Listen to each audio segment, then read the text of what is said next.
Hello students, हम लोग lecture के इस पार्ट में हाइजेंस वेव थ्योरी बोलिए बेटा, या फिर हाइजेंस कंस्ट्रक्शंस बोलिए, है ना, इनको डिस्कस करेंगे। तो हाइजेंस वेव थ्योरी, हाइजेंस आपके वो पर्सन थे जिन्होंने बहुत पहले अपने कंस्ट्रक्शंस की हेल्प से प्रूव कर दिया था कि हाइजेन के कॉन्सेप्ट के अकॉर्डिंग देखें तो बेसिकली अपने कंस्ट्रक्शन से प्रूव कर दे लाइट आपकी वेव है। जो लाइट के दो मेन फिनोमेना है, रिफ्लेक्शन और रिफ्रैक्शन के जो लॉज हैं उन्होंने सिंपल अपनी थ्योरी और जो उन्होंने ज्योमेट्रिकल कंस्ट्रक्शंस बनाए थे उसके बेस पे प्रूफ किया था।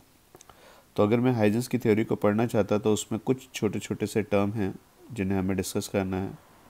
एक वेव फ्रंट हमें डिस्कस करना है। वेव फ्रंट क्या हुआ, बड़ा सिंपल सा। अगर मैं आपसे एक बात करूं, एक पॉन्ड का डायग्राम लिया आपने, है ना, ये पॉन्ड है, आपका पानी है, और इस पानी में आप क्या करते हैं, एक छोटा सा पत्थर ड्रॉप करिए। ये पत्थर ड्यू टू ग्रेविटी आपका नीचे आता है और जैसे आके सरफेस को हिट करता है तो आपने ज़रूर देखा होगा, तो यहाँ जहाँ पे पत्थर हिट करेगा वहाँ से आपके सर्कल्स बनने शुरू होते हैं और ये सर्कल्स आपके ग्रो करते जाते हैं, है ना। ये कोई सर्कल आधा सर्कल 1/4 सर्कल नहीं, पूरा सर्कल होता है। इस सर्कल आपको क्यों दिख रहा है, क्योंकि ये वाले सारे पार्टिकल ऑसिलेट करके एक पर्टिकुलर पॉइंट पर है, सब अपनी हाइट पर है। सर्कल नहीं दिख रहा है, इसका मतलब सारे पार्टिकल मीन पोजीशन से जा रहे हैं, है ना। तो ये सर्कल्स आपको दिखते हैं। बेसिकली ये सर्कल्स ही जो होते हैं इन्हें हम लोग क्या बोलते हैं, वेव फ्रंट बोलते हैं। क्लियर। वेव फ्रंट की एक बहुत बढ़िया बात होती है, जब आपने पत्थर डाला था उसमें पानी में ड्रॉप किया तो जो डिस्टर्बेंस है वो आपका रेडियली आउटवर्ड ग्रो कर रहा है। सर रेडियली आउटवर्ड सबको क्लियर है। पॉइंट के हिसाब से सोचो तो जो डिस्टर्बेंस होगा वो एक फिक्स स्पीड से आगे जाएगा, और फिक्स स्पीड से अगर कोई डिस्टेंस आगे जा रहा है, मान लेते v स्पीड से जा रहा है, तो t टाइम में vt डिस्टेंस पे पहुंचेगा और ये आपका वेव फ्रंट हुआ। और जिस डायरेक्शन में डिस्टर्बेंस ट्रैवल करता है उस डायरेक्शन को हम लोग क्या बोलते हैं, रे बोलते हैं। हमेशा ध्यान रखिएगा, रे का वेव फ्रंट से एंगल 90 डिग्री आएगा। चलिए बातों बातों में मैं ये बात करते करते कहीं और चला गया। कोई पूछे वेव फ्रंट क्या होता है, तो बेसिकली आप वेव फ्रंट क्या बोलेंगे, सर एक सरफेस होती है, उस सरफेस पे जितने भी पार्टिकल्स होते हैं वो सारे सेम फेज में होते हैं, या तो सारे पाई पे होंगे या 2 पाई पे होंगे या 0 पे होंगे। 0 2 पाई, पाई का मतलब समझते हैं ना, अगर पार्टिकल सारे 0 में है मतलब सब पार्टिकल मीन पे होंगे। पार्टिकल का फेज मान लेते हैं π/2 है, मतलब सारे पार्टिकल एक्सट्रीम पे होंगे। तो कोई पूछे वेव फ्रंट क्या होता है, तो सिंपल से टर्म में लिख सकते हैं, wave front is a surface on which all points oscillate in same phase. Okay, ये पॉइंट बेटा आता है, all points oscillate in same phase. Okay, ठीक है। अगर हम चाहें तो इसके नाम को अगर देखें तो फ्लूइड मैकेनिक्स में हमने एक वर्ड यूज़ किया था, इक्विप्रेशर लाइंस। हमने इलेक्ट्रिक फील्ड में यूज़ किया था इक्विपोटेंशियल लाइंस। तो हम ऐसा वर्ड यूज़ कर सकते हैं कि सर जो वेव फ्रंट होता है वो क्या होता है, सो वो इक्विफेज सरफेस होती है। क्लियर, हर पॉइंट का, हर चीज़ का फेज सेम होगा। ठीक है। सेकेंड पॉइंट आता है, सर अगर हम वेव फ्रंट को देखना चाहते हैं तो रे भी बड़ी इंपॉर्टेंस रखती है। क्यों पूछे, जिस डायरेक्शन में एनर्जी ट्रैवल करती है, जिस डायरेक्शन में डिस्टर्बेंस ट्रैवल करता है, उस डायरेक्शन को हम लोग क्या बोलते हैं, रे बोलते हैं। तो direction of transfer of energy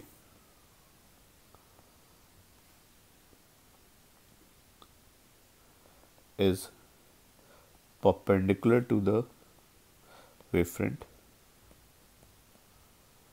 and this direction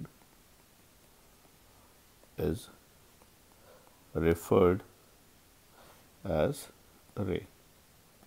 okay, तो अगर मैं बात करूं बेटा, बड़ा सिंपल सा आता है कि जिस डायरेक्शन में एनर्जी ट्रैवल करती है, direction of energy transfer is perpendicular to the wave front, ये वेव फ्रंट से 90 डिग्री पे आती है और इस डायरेक्शन को हम लोग रे बोलते हैं। ओके, ये आपके पास पॉइंट आता है। डन। अच्छा, मैं आपको एक सिंपल से डायग्राम दूं, है ना। डायग्राम सिंपल से बेटा, इधर देखना। मान लो यहाँ पे आपने एक पॉइंट लिया, इस पॉइंट से आपने इस तरीके से रेज ड्रॉ करी, या फिर इनके चारों तरफ मैं सर्कल्स बना देता हूँ। ओके, ये सर्कल आपने ऐसे बनाया, एक सर्कल आपने और बनाया यहाँ पर, एक सर्कल आपने और बनाया यहाँ पर। ओके, ये सर्कल बेटा आपने बनाया यहाँ पे इस तरीके से, और मैंने यहाँ पे कुछ लाइंस ड्रॉ करी, ये लाइंस आ गई। ये लाइंस मैंने ध्यान रखी कैसी हैं, परपेंडिकुलर टू द सरफेस है। डन। रेडियली आउटवर्ड लाइंस हैं। ओके, यस आ गए। अब ये जो आपने ड्राइंग बनाई है बड़ी मेहनत से, आपने कहा ठीक है इस ड्राइंग को हम यूज़ करेंगे, ये आपने कॉपी करी, यहाँ पे साइड में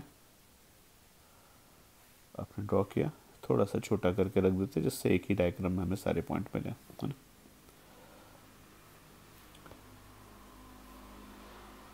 डन।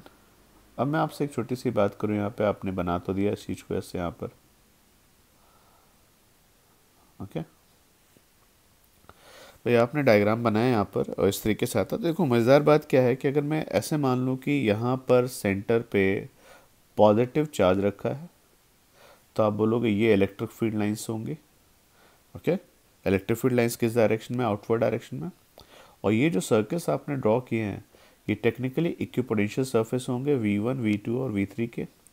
जिस डायरेक्शन में इलेक्ट्रिक फील्ड ट्रैवल करती है उस डायरेक्शन में पोटेंशियल डिक्रीज करता है। V1, V2, V3।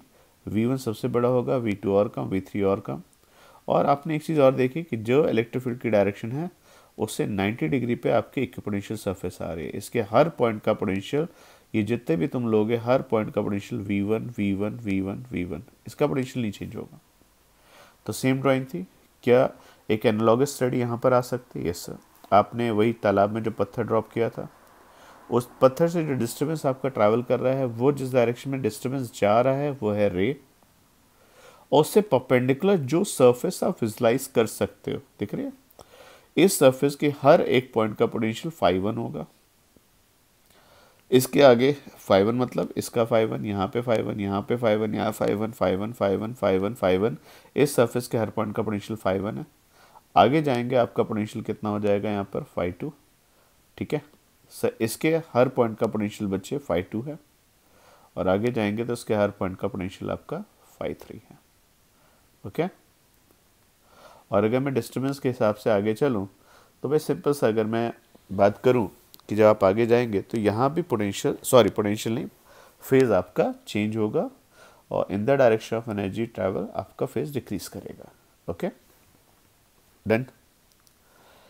तो ये बात हमारे पास वेवफ्रंट क्या है, फिर से एक बार दोहरा लेते हैं। Wavefront is a surface on which all points oscillate in same phase. It is a equiphase surface, and direction of energy transfer or ray is always perpendicular to the equiphase surface. Okay sir, अच्छा मान लीजिए अगर ये point source था तो ऐसा, अच्छा एक चीज़ और है, थोड़ा सा विजुलाइज करिए। अगर पॉइंट सोर्स है आपके पास, देखिएगा अच्छे से, ये पॉइंट सोर्स आपने लिया है यहाँ पर, ये पॉइंट सोर्स है। अब ये पॉइंट सोर्स लेते हो तो पॉइंट सोर्स से डिस्टर्बेंस ग्रो करेगा। जैसे मान लीजिए छोटा सा स्पीकर सोचिए, तो स्पीकर था सर, इससे जो डिस्टर्बेंस ग्रो करेंगे वो कैसे होंगे, स्फेरिकल होंगे।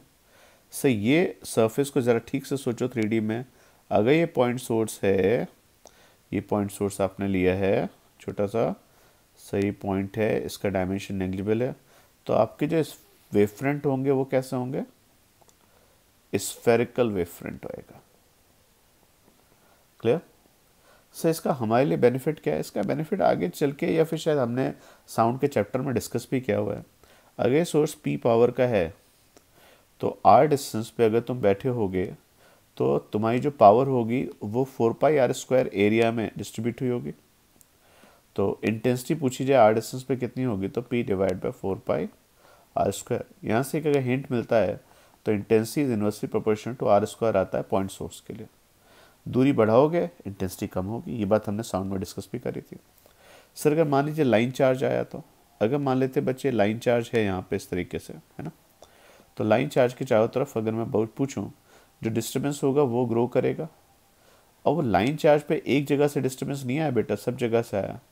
तो ऐसे बहुत सारे डिस्टर्बेंस ग्रो कर रहे होंगे। तो आप कहोगे सर फिर तो ये डिस्टर्बेंस ऐसे क्यों शो कर रहे हो, फिर तो सिलेंड्रिकली मानो ना।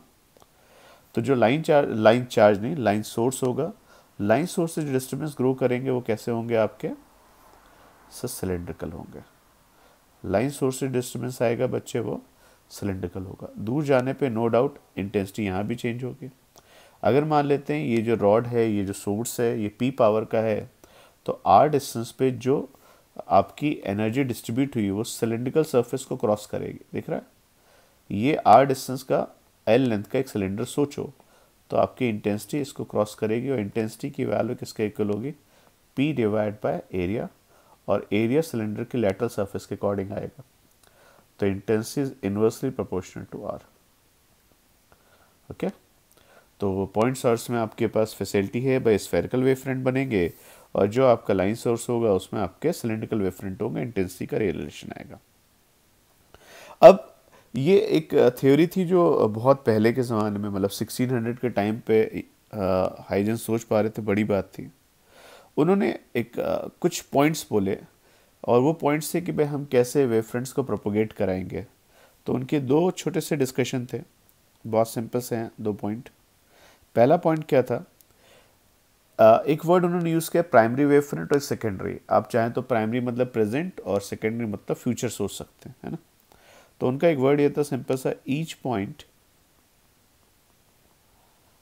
Of primary wave front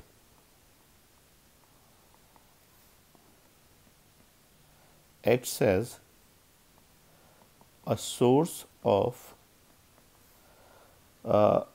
new disturbance। ठीक है ना।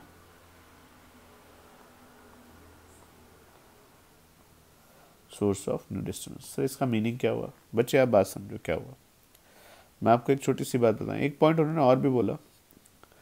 चलो मैं आपको फर्स्ट पॉइंट के बेस पे आगे बढ़ते हैं, फिर हम सेकंड पे डिस्कस करेंगे। आपने एक पॉइंट सोर्स लिया बच्चे, ये पॉइंट सोर्स का मान लेते हैं जो वेव फ्रंट था अभी स्फेरिकल था और ऐसे बन चुका था, ठीक है। अगर ये ऐसे बन चुका था बच्चे, तो ये आपका एक तरीके से कह सकते हैं सर अभी ये प्राइमरी वेव फ्रंट है। प्राइमरी मतलब अभी ये वेव फ्रंट ऐसा है। सबने देखा होगा तालाब में पत्थर डालो तो ये सर्किल बाहर की तरफ ग्रो करते जा रहे हैं। तो ये प्राइमरी वेव फ्रंट ऐसा नहीं है। वेव फ्रंट आपका जो एनर्जी है वो बाहर ट्रैवल कर रही है। तो एनर्जी अगर बाहर ट्रैवल कर रही थी तो सर ये मेरा एनर्जी का डायरेक्शन, और डिस्टर्बेंस अभी प्राइमरी है, थोड़ी देर बाद बढ़ के कहीं और पहुंचेगा। उनका कहना ये था कि एक काम आप सोचो कि ये जो प्राइमरी वेव फ्रंट है, ओके, उसके लिए अगर बात करें तो ये जो पॉइंट्स हैं, प्राइमरी वेव फ्रंट का हर पॉइंट किसकी तरह ऐड करेगा, सोर्स की तरह। जैसे इस सोर्स से स्फेयर बने थे बाहर की तरफ, वैसे इस सोर्स से ही बनेंगे। तो इस सोर्स के अगर मैं प्रोग्रेसिव डायरेक्शन में, आगे की डायरेक्शन में स्फेयर्स बनाऊं, तो स्फेयर्स बच्चे ऐसे बनते जाएंगे। टेक्निकली ये स्फेयर्स पूरे होंगे ऐसे, पर मैं बैक साइड पे जा नहीं रहा, ठीक है। इसका भी स्फेयर बच्चे ऐसे ग्रो करेगा, यहाँ से डिस्टर्बेंस ऐसे चलेगा, और फिर ये डिस्टर्बेंस ग्रो करके ऐसे आ गया, ठीक। अब उनका कहना था सेकेंड पॉइंट जो बड़ा इंपॉर्टेंट है। सेकेंड पॉइंट उन्होंने बोला था कि जब आप प्राइमरी वेव फ्रंट से नए डिस्टर्बेंसेस ग्रो करते हो, तो ये जो नए डिस्टर्बेंसेस आए हैं किसी भी मोमेंट पे, 8 डिस्टर्बेंस ऐसे हैं, एक सेकेंड बाद डिस्टर्बेंस और थोड़ा ग्रो कर जाएगा, एक सेकेंड बाद और ग्रो कर जाएगा। तो उनका एक बड़ा सिंपल सा वर्ड था, कॉमन टेंजेंट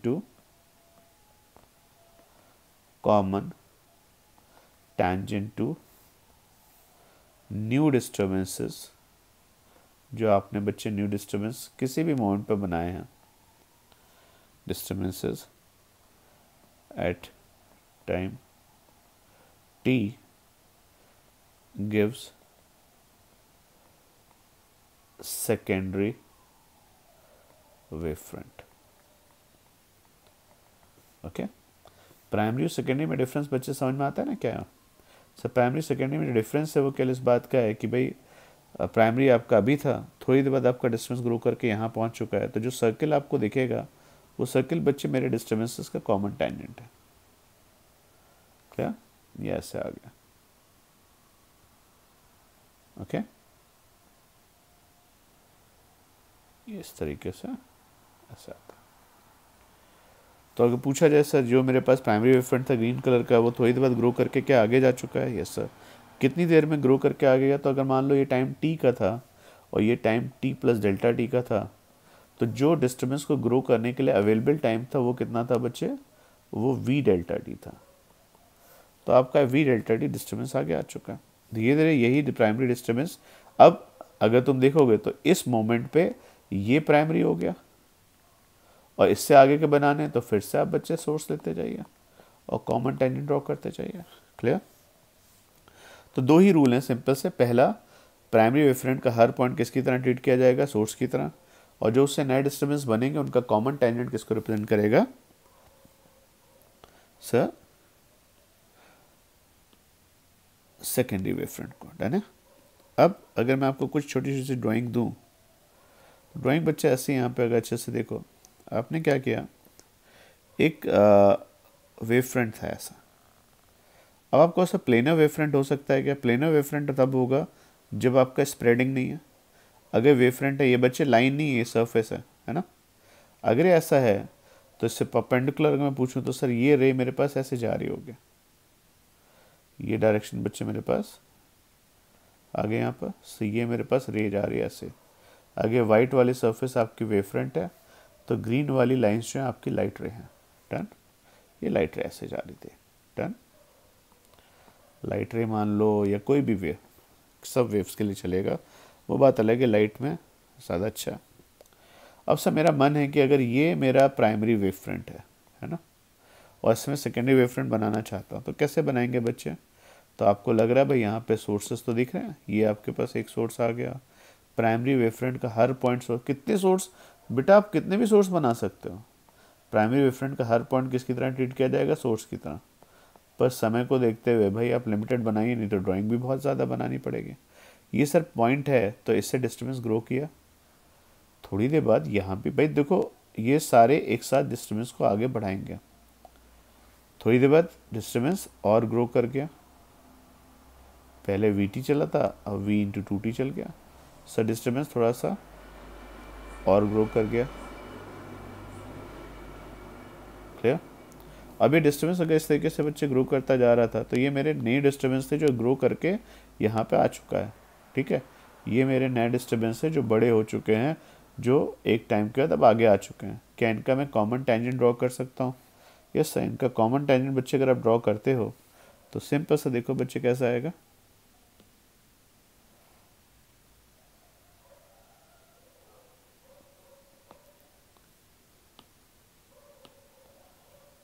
ये आपके बच्चे कॉमन टेंजेंट आ गए यहाँ पर। क्लियर? तो डिफरेंस दिख रहा है बच्चे यहाँ पर। ये को फिर से ट्राई करते हैं।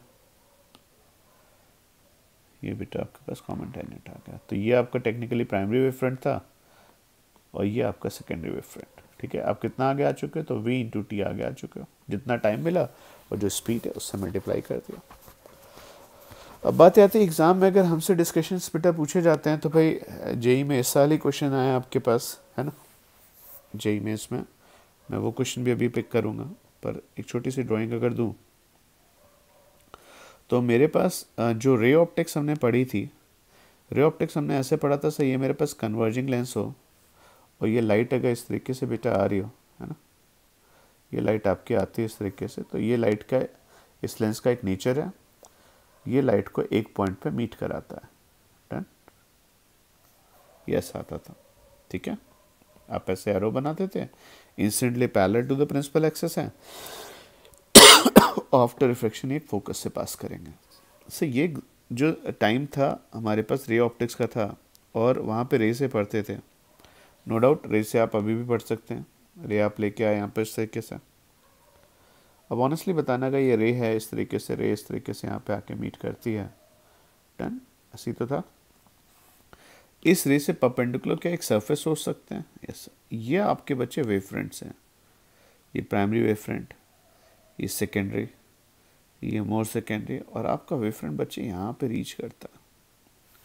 जब वेवफ्रंट आपका इस जगह पे पहुंचता है तो आप अच्छे से समझो, जब अंदर एनर्जी ट्रैवल करेगी तो यहाँ पे थोड़ा सा थिन पोर्शन है, सेंट्रल पार्ट थिकेस्ट है, यहाँ थे ना, तो सबसे ज़्यादा डिस्टर्बेंस सबसे पहले यहाँ पहुँचेगा। तो जब डिस्टर्बेंस बच्चे इधर पहुँचेगा तो जरा हमें वेवफ्रंट की बात करें, यहाँ से डिस्टर्बेंस ग्रो करेगा, पर यहाँ पहले पहुँचा सर, अभी वहाँ नहीं पहुँचा, ये थोड़ा और ग्रो कर गया। अब जब ये इतना ग्रो कर चुके थे, क्योंकि ये थिन पार्ट पे थे, तो थिन पार्ट पे जल्दी क्रॉस करके उधर पहुँच गया, थिक पार्ट पे देर से पहुँचा, है ना।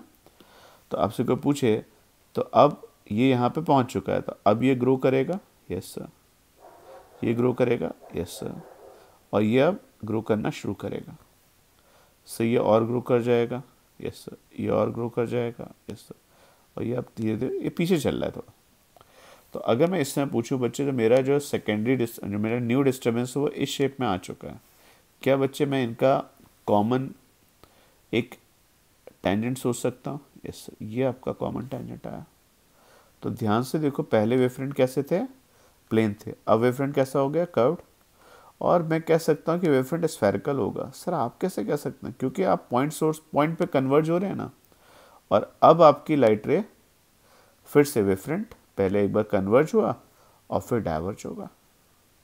क्लियर, लाइट रे भी तो ऐसी चलती थी ना आपके, इस पॉइंट के बाद लाइट रे भी क्या होगी, स्प्रेड आउट हो गए।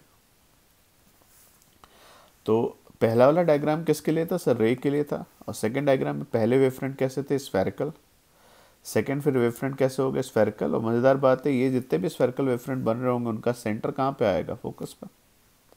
क्लियर, तो ये कन्वर्ज होके बेटा इस पॉइंट पे पहुँचेंगे, और जब रे एक बार कन्वर्ज हो गई तो फिर स्प्रेड आउट होगी, तो आपके इस तरीके से आएंगे। तो पहले वेवफ्रंट कैसे थे, प्लेनर, फिर वेवफ्रंट कैसे हो गए ड्यू टू लेंस, स्फेरिकल, एक पॉइंट पे मर्ज हुए और फिर से कैसे रहे, स्फेरिकल। क्लियर, तो ये डिस्कशन बच्चे हमसे एग्ज़ाम में पूछा जा सकता है। अगर यही कोई पूछे कॉन्केव होता, तो कॉन्केव केस में कहानी ऐसी आती, सब बीच में क्या होता, थिन होता, तो वहाँ जल्दी पहुँच जाता, और कॉर्नर पे देर से पहुँचता, तो सरफेसर ऐसे हो जाते हैं। ओके, एक बार देखें कॉन्केव के लिए भी। सर कॉन्केव में डायग्राम बच्चे आपने ऐसे बनाया। अब मैं सारी बातें केवल वेवफ्रंट के हेल्प से ही करूँगा, क्योंकि हम रे के लिए तो ऑलरेडी एक चैप्टर डेडिकेट कर चुके हैं। ये वेवफ्रंट्स आपके अप्रोच कर रहे थे, जब वेवफ्रंट बच्चे यहाँ पहुँचता है इस तरीके से, तो आप बोलोगे सर ये जो बीच वाला थिन पार्ट है यहाँ जल्दी से क्रॉस करके पहुँच जाएगा, और ये जो कॉर्नर वाला थिक पार्ट है वहाँ पे थोड़ा सा लेट, क्योंकि थिकेस्ट पार्ट था तो डिस्टर्बेंस आगे आएगा लेकिन टाइम ज़्यादा लगेगा। तो ये यहाँ पे आ चुका है, ये अब ग्रो करना शुरू कर रहा है, ये सर और आगे आ चुका है, सर अब ये ग्रो कर रहा है, सर ये और अब बड़ा हो चुका है, और सर ये ग्रो कर रहा है ना।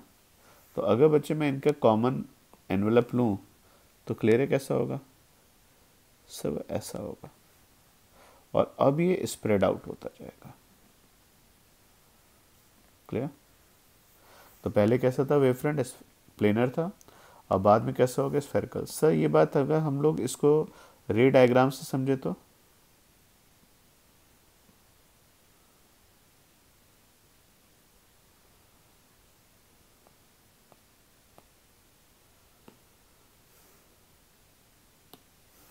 रे डायग्राम समझोगे तो बच्चे लाइट रे ऐसे जा रही थी, और आपको पता है सबको कि लाइट रे बच्चे इसके बाद कैसे हो जाएगी, आपके डाइवर्ज करेगी।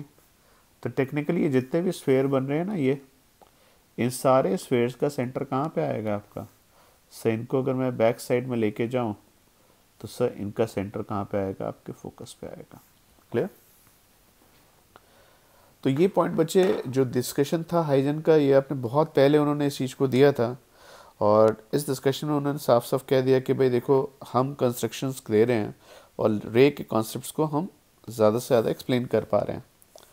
अब हमारे जो डिस्कशंस हैं जो हमारे जेई में आते हैं या बोर्ड में आता है, उसमें दो हैं। पहले तो आप इसे बोर्ड के पॉइंट ऑफ व्यू से देखो तो वो आपको स्नेल्स लॉ और रिफ्लेक्शन लॉ प्रूफ करने के लिए बोलते हैं। तो क्या हम लोग स्नेल्स लॉ प्रूफ कर सकते हैं by the help of Huygens constructions. Huygens ने जो कंस्ट्रक्शन दिए थे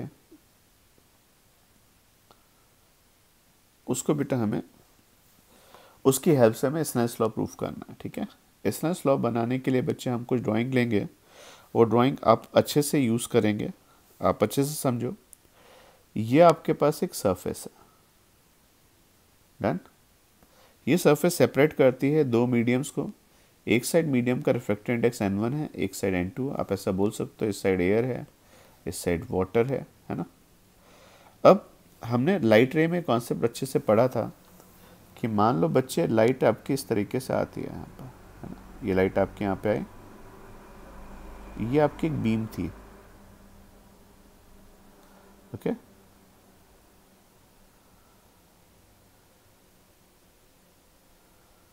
ये आपके पास बच्चे एक बीम आती है इस तरीके से। अब ये लाइट पैरेलल रेस की एक बीम थी जो इन्फिनिटी से चलती हुई आ रही है, ठीक है। अगर मैं यहाँ पे आपका एक नॉर्मल ड्रॉ करूँ, एक एक के लिए, क्योंकि सबके नॉर्मल एक जैसे होंगे, सबका इंसिडेंट एंगल एक जैसा होगा, तो ये बच्चे मैंने मान लिया θ1 है। क्लियर? सबको बहुत अच्छे से क्लियर है कि जैसे ही लाइट रे आपकी नेक्स्ट मीडियम में जाएगी, मैं मान लेता हूँ नेक्स्ट मीडियम डेंसर है।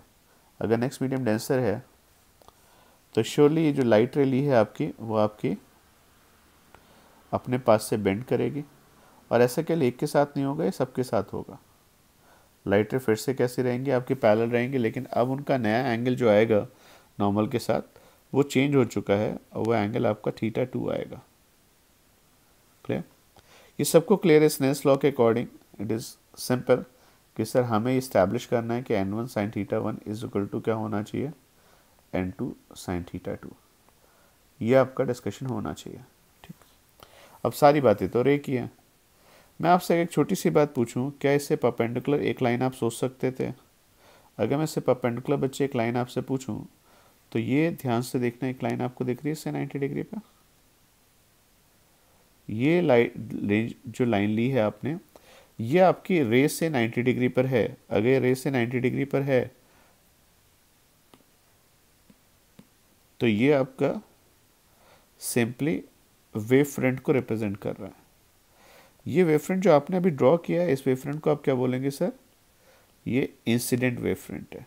क्लियर?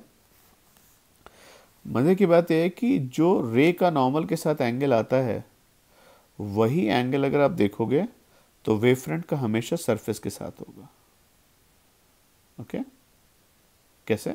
देखो, ये θ1, ये 90 माइनस θ1 और ये θ1। तो जो रे नॉर्मल के साथ एंगल बनाती है, वेव फ्रंट का सरफेस के साथ सेम एंगल आता है। डन? अब मैं एक काम करता हूँ, ये जो आपने वेव फ्रंट लिया था, ये आपने इसका नाम लिखा, लेट से ए बी लिख देते हैं, है ना। और ये मेरे वेव फ्रंट का लास्ट पॉइंट है। ये सरफेस से कितनी दूर है? सर सरफेस से कुछ दूर है, और जब भी चलता हुआ आएगा यहाँ पर, तो उसे यहाँ तक आने में कुछ टाइम लगेगा। तो अगर मैं पूछूँ बाहर उस साइड, n1 के साइड स्पीड ऑफ लाइट कितनी है, v1, तो आप बच्चे यहाँ पर t टाइम अगर आप पहुँचते हैं तो v1t आ गया। उसी पीरियड में अगर मैं पूछूं आपसे तो वेव फ्रंट के क्या करो, मैंने क्या सिखाया आपको? वेव फ्रंट के हर पॉइंट को किसकी तरह ट्रीट कर सकते हैं आप? एक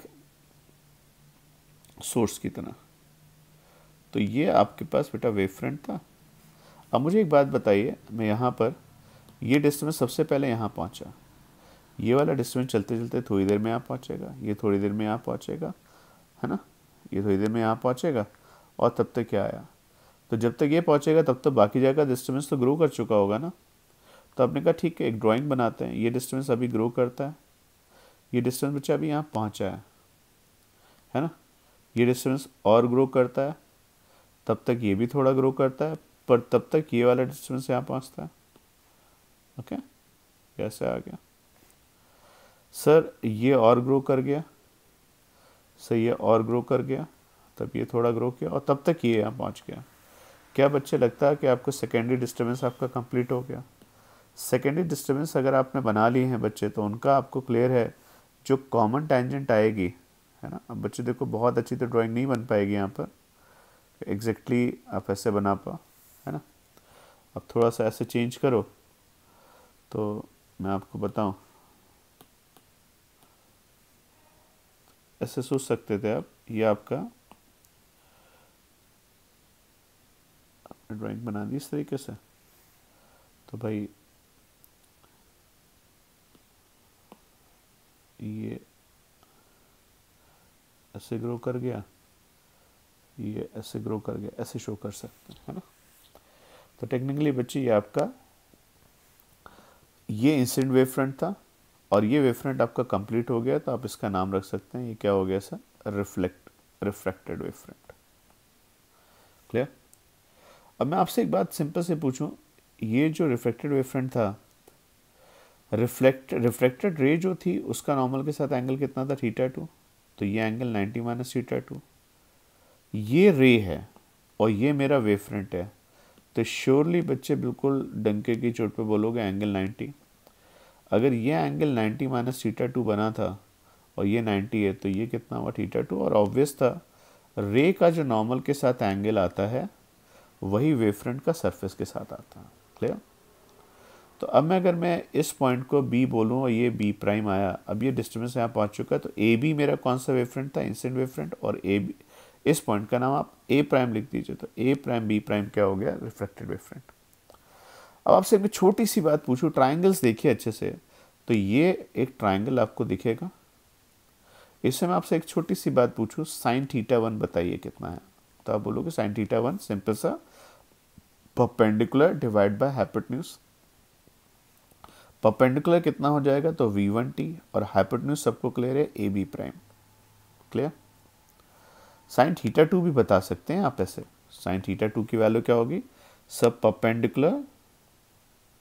ओके, ये डिस्टेंस बच्चे आपका इधर ग्रो करके आया ऐसे, ये डिस्टेंस अगर इधर ग्रो करके आता, ये ऐसे 90 डिग्री पे आ रहा था, तो ये कितना हो जाएगा, v2t, क्योंकि आप यहाँ पे तो तेज चल रहे थे, यहाँ पे डिस्टर्बेंस जब पहुँचा है इधर, तब तक ये इधर ग्रो किया, इसको यहाँ तक पहुँचने में जितना टाइम लगा उतनी देर में पानी के अंदर, ये ग्लास के अंदर ये ग्रो किया, ये कम ग्रो किया, तभी तो बेंड हुआ। अगर दोनों बराबर होते तो फिर ऐसा नहीं बनता, नहीं सर। तो ये v1t आएगा और ये v2t आया, तो साइन θ2 अगर कोई पूछे तो कितना होगा, तो साइन θ2 बोलोगे परपेंडिकुलर डिवाइड बाय हाइपोटेन्यूज, तो साइन θ2 की वैल्यू कितनी हो जाएगी, v2t divide by A B prime. आपने कहा ठीक है। अगर मैं यहाँ पे साइन θ1 बाय साइन θ2 पे डिस्कशन लूँ, तो साइन θ1 बाय साइन θ2 की वैल्यू देखिएगा क्या आएगी, साइन θ1 डिवाइड बाय साइन θ2, ये वैल्यू बताइए बेटा क्या बनेगी, v1t divide by A B prime तो कैंसिल हो जाएगा, v2t आ गया, t कैंसिल हो गया, और v1 बाय v2 को आप चाहो तो क्या लिख सकते हो, c by v2 divide by c by v1। ऐसा हमने केवल रिफ्रैक्टिव इंडेक्स को पिक्चर में लाने के लिए किया है। तो ऊपर v1 था तो c बाय v1 नीचे ले लिया, ये v2 था तो c बाय v2, सबको क्लियर है, c बाय v2 किसका इक्वल होता है, n2 बाय n1, और sine θ1 divide by sine θ2 equal to n2 by n1, that means n1 sine θ1 is equal to n2 sine θ2। कोई एक्सपेरिमेंट नहीं, कुछ नहीं, सिंपल अपने विजुलाइजेशन। इसलिए आप ध्यान से देखो, आजकल आप कभी देखो कि सर बहुत ज़्यादा ऐप बेस्ड लर्निंग है भाई, मैं अपने लिए भी यही बोलूँगा कि सब चीज़ें आप मेरे थ्रू देख रहे हैं, आप अपने एंगल से सोचो ना, तो आप कुछ नई चीज़ निकालोगे। हाइजन ने उस टाइम पे, जिस समय कोई ऑप्टिक्स के इंस्ट्रूमेंट नहीं थे, कोई ट्रिग्नोमेट्री बहुत ज़्यादा स्ट्रांग नहीं थी, उस टाइम पे बच्चे उन्होंने स्नेल्स लॉ को क्या करा, प्रूव किया। तो आप जब ड्राइंग बनाएंगे तो आपको तीन चीज़ों का बहुत अच्छे से ध्यान रखना है, इंसिडेंट रे और वेव फ्रंट, पहली चीज़, रिफ्लेक्टेड रे और रिफ्लेक्टेड वेव फ्रंट, और ये जो आपने ग्रो कराया बच्चे, फिर आप ट्रिग्नोमेट्री लगाते हैं, तो sine θ1 equal to v1t by A B prime, sine θ2 equal to v2t by A B prime. आपका डिस्कशन बच्चे यहाँ से बनेगा। ओके, ये स्नेल्स लॉ आपका एग्जैक्टली वही है जो हमने लैब्स में एक्सपेरिमेंट के थ्रू प्रूफ किया। ठीक है, अब sine θ1 by sine θ2 equal to Snell's law में आपका डिस्कशन कंप्लीट हुआ। क्या हम लोग ऐसे रिफ्लेक्शन लॉ भी प्रूफ कर सकते हैं? यस सर, आप रिफ्लेक्शन लॉ भी प्रूफ कर सकते हैं। बड़ा सिंपल सा है रिफ्लेक्शन लॉ का डिस्कशन, देखिएगा अच्छे से। ये आपने एक मिरर लिया है ना, ये मिरर आपने ऐसे, ये सरफेस आपकी जिस साइड आपके मैं लाइन शेड दे रहा हूँ, ये पॉलिश सरफेस हो गई और दूसरी रिफ्लेक्टेड सरफेस। अब आप इस पर अगर लाइट रे इंसिडेंट कराते हो, यहाँ पर ये लाइट रे आपके पास यहाँ से आती है इस तरीके से। अच्छा, लाइट रे बच्चे सिंगल तो लेंगे नहीं आप, लाइट रे आप एक बीम लेंगे, और ये आपके पास बच्चे बीम आ गए इस तरीके से यहाँ पर। ठीक है, ये बीम आपने बच्चे इस तरीके से बना दे। ठीक, तो ये कलेक्शन ऑफ रेज आ रहा था और सबको बता दिया गया भाई नॉर्मल के साथ आपका जो एंगल बन रहा है वो एंगल कितना है बेटा, वो θ1 है ना। ये एंगल आपको θ1 दिया गया था। ओके, ऑब्वियसली यहाँ पे जब आपने बात करी तो आपका एक अगर ये लाइट रेज हैं, है ना, तो इससे 90 डिग्री पे एक सरफेस सोच सकते हैं। उस सरफेस को बच्चे अपन क्या बोलेंगे, सिंपल, ये इंसिडेंट वेव फ्रंट हो गया, ये इंसिडेंट रे हो गई। ओके, अब आपसे बात आती है कि सर यहाँ पे इंसिडेंट वेव, ये फिर से देखना जो बात बोली थी, इंसिडेंट रे का जो नॉर्मल के साथ एंगल है, इंसिडेंट वेव फ्रंट का भी सरफेस के साथ सेम एंगल आएगा, तो भाई ये θ1 लिख दीजिए आप, है ना। अब आप एक काम करिए, ये जो आपने मिरर बनाया था उसे फिर से एक बार ड्रॉ करिए, यहाँ पे नीचे ले आइए इस चीज़ को, डन, बिल्कुल कॉपी कर देना अच्छे से, कैसे आ गया, ये आपके पास लाइट रेज आ गई इस तरीके से जैसे आपने ऊपर बनाई थी, बिल्कुल वैसे एक बार और कॉपी कर दीजिए, हल्के हाथ से करेंगे आपको सेम डिज़ाइंस मिल जाएंगे बिल्कुल वैसे। क्लियर? अब मेरी बात समझना अच्छे से, मैंने रे दिखा तो दी पर मेरी बात समझो अच्छे से। ये आपके पास जो वेव फ्रंट था, कौन सा, ये जो ब्लू वाला इंसिडेंट वेव फ्रंट था, उसे ऐसे आया था, ठीक, ये आ, अब इस पर क्या करिए, सैंपल से आप 4 पॉइंट ले लीजिए, आपने एक पॉइंट यहाँ लिया, एक पॉइंट यहाँ लिया और एक पॉइंट यहाँ पे। इस पॉइंट को इधर तक ग्रो करने में टाइम कितना लगेगा, सर टी टाइम में डिस्टेंस यहाँ पहुँचेगा, वी टी आ गया।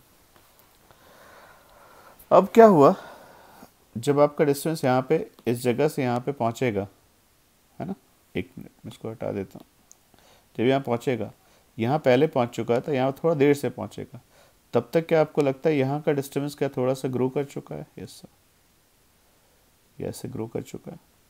जब ये यहाँ पहुँचा तब तक ये ग्रो कर चुका था, फिर जब ये बेटा यहाँ पे पहुँचा तब तक ये और ग्रो कर चुका था, है ना, यहाँ पे आया, जब यहाँ पे आया तो हमने कहा सही है आपका, सबसे पहले वाला इस तरीके से, सेकंड इस तरीके से, और ये इस तरीके से, और ये डॉट आ गया।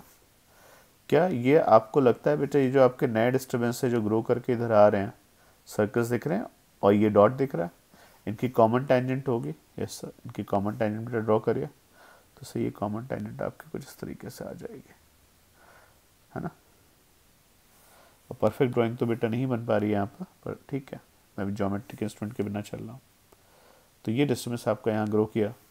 अब जितनी देर में आपका ये डिस्टर्बेंस, फिर से नाम रख लो, ये ए बी हो गया, जब बी प्राइम यहाँ पहुँचा तब तक ए प्राइम वाला इधर ग्रो कर चुका था, आप चाहो तो इसको इधर शो कर सकते थे ऐसे, क्लियर। तो ये वी टी हो गया। अब मुझे एक बात बताइए, ये जो रिफ्लेक्टेड वेव फ्रंट है, सर रिफ्लेक्टेड वेव फ्रंट कहाँ दिख रहा है, सर रिफ्लेक्टेड वेव फ्रंट आपके पास आ गया ना, ये इंसिडेंट वेव फ्रंट है, ये रिफ्लेक्टेड वेव फ्रंट है, ये इंसिडेंट वेव फ्रंट है, ये रिफ्लेक्टेड वेव फ्रंट है। सर रिफ्लेक्टेड वेव फ्रंट का सरफेस के साथ एंगल कितना है, θ2, और ये अगर रिफ्लेक्टेड वेव फ्रंट है तो बच्चे यहाँ पे आप बहुत प्यार से वेव फ्रंट से 90 डिग्री पे जो लाइन सोचोगे वो आपकी रिफ्लेक्टेड रे हो जाएगी, उसका भी सरफेस का एंगल नॉर्मल के साथ एंगल कितना होगा, θ2। तो अभी जो जिम्मेदारी हमारे ऊपर है वो θ1 को लेके है, तो θ1 आपको यहाँ पे दिख रहा है कहाँ पर आया, सो ये θ1 था और ये एंगल कितना था, θ2। अब बहुत अच्छे से देखो, दो राइट ट्राइंगल दिखेंगे, वेव फ्रंट और रे के साथ ये राइट ट्राइंगल, साइन θ1 एक बार बोलिए तो सही कितना होगा, सर साइन θ1 होगा V T divide by A B prime, जैसे अभी तो इधर पहले लिखा था। और ऐसे को पूछे साइन θ2 कितना होगा, दूसरे ट्राइंगल में बात देखिए, ये साइन θ2 दिख रहा है, तो साइन θ2 किसके इक्वल होगा बच्चे, आपका वी टी इधर ग्रो किया divide by A B prime, तो sine θ2 equal to V T divide by A B prime, तो ये V T divide by A B prime आ गया, क्लियर। देखने में पता लगा जब ये दोनों वैल्यू सेम है तो साइन θ1 इक्वल टू θ2, ओके, क्योंकि एक्यूट एंगल है तो θ1 और θ2 सेम होने चाहिए। तो लाइट रे जितने एंगल पे आएगी सेम एंगल पे रिफ्लेक्ट करती है बच्चे, ये बात आपके बहुत पहले आपके हाइजेंस के डिस्कशन से प्रूव कर दी गई थी। नो डाउट आप प्रैक्टिकली प्रूव कर सकते हैं कि थीटा 1 और थीटा 2 क्या होते हैं, सेम होते हैं, पर आप हाइजेंस कंस्ट्रक्शन से ही प्रूव कर सकते हैं। ओके, तो ये डिस्कशन बच्चे आपसे बोर्ड्स में पूछा जाता है। हाइजेंस के कॉन्सेप्ट्स को अगर देखें या वेवफ्रंट का, वेवफ्रंट सिंपल, जितने भी जगह देखेंगे wavefront is surface on which all points oscillate in same phase, it is you can call it as equiphase surface. इससे 90 डिग्री पे आपकी एनर्जी का ट्रैवल होता है, और सिंपल सी बात है, एनर्जी क्योंकि ऐसे जा रही है तभी तो ये सारे सेम फेज में हैं। अगर एनर्जी इधर चल पड़ती तो फिर ये सब अलग अलग फेज में होते हैं ना। तो रे उससे 90 डिग्री पे होते हैं। सिलेंडर के लिए आपका पॉइंट सोर्स के लिए जो आपकी वेवफ्रंट होगी वो स्फेरिकल होंगे, जो लाइन होगा सोर्स उसके लिए वेवफ्रंट आपके सिलेंड्रिकल होंगे। हर पॉइंट आपका प्राइमरी वेवफ्रंट का सोर्स की तरह ट्रीट किया जाता है। और सेकेंड, इसके बाद बात आती है कि जो उसका कॉमन टेंजेंट होता है वो मेरे को सेकेंडरी वेवफ्रंट की शेप देता है। ये मेरा प्राइमरी वेवफ्रंट था, मेरे जो नेट डिस्टर्बेंस थे उनका कॉमन टेंजेंट क्या दे रहा है, नई शेप। क्लियर? तो स्नेल्स लॉ आपने पढ़ा, n1 sin theta 1 equal to n2 sin theta 2 मैंने प्रूफ किया। और सेकेंड बच्चे आपने जो प्रूफ दिया यहाँ पर वो आपका लॉज ऑफ रिफ्लेक्शन का था।